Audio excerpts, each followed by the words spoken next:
at nagsagawa ng iba pang nakamamatay na pag-atake. Paulit-ulit ding inatake ng Israel ang Hamas sa pamamagitan ng mga airstrike at kasama ng Egypt ay hinarang ang Gaza Strip mula noong 2007 para sa sinasabi nitong seguridad nito.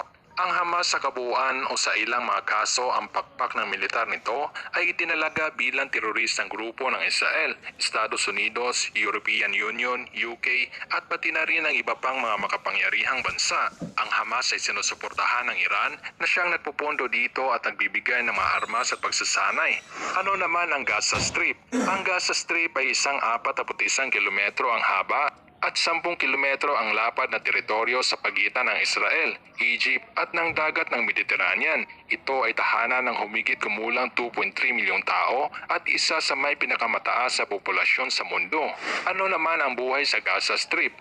Kinukontrol ng Israel ang espasyo sa himpapawid at baybayin sa Gaza at pinaghihigpitan kung sino at anong mga kalakal ang pinapayagang pumasok at lumabas sa pamamagitan ng mga tawiran sa hangganan. Katulad nito, kinukontrol din ng Egypt kung sino ang pumapasok at lumabas sa hangganan nito sa Gaza. Ayon sa United Nations, humigit kumulang 80% ng populasyon ng Gaza ang nakasalalay sa tulong internasyonal at humigit kumulang 1 milyong tao ang umaasa sa pang-araw-araw na tulong sa pagkain. Ano naman ang Palestine at kailan nagsimula ang labanan sa Israel? Ang West Bank at Gaza na kilala bilang mga teritoryo ng Palestinian, gayon din ang silangan Jerusalem at Israel ay lahat ay naging bahagi ng lupain na kilala bilang Palestine mula noong panahon ng mga Romano. Ito rin ang mga lupain ng mga kaharian ng Hudyo sa Biblia at nakikita ng mga Hudyo bilang kanilang sinaunang lupang tinubuan.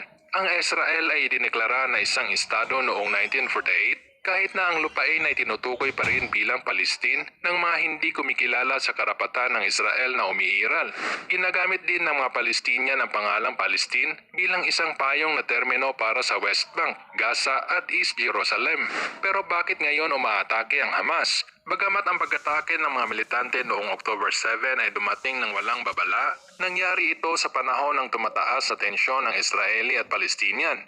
Ang taong ito ang pinakanakamamatay na taon na naitala para sa mga Palestinian sa West Bank na sinakop ng Israel, na maaaring nag-udyok sa Hamas na hampasin ang Israel ng isang kamangha-manghang pag-atake. Matatandaang nitong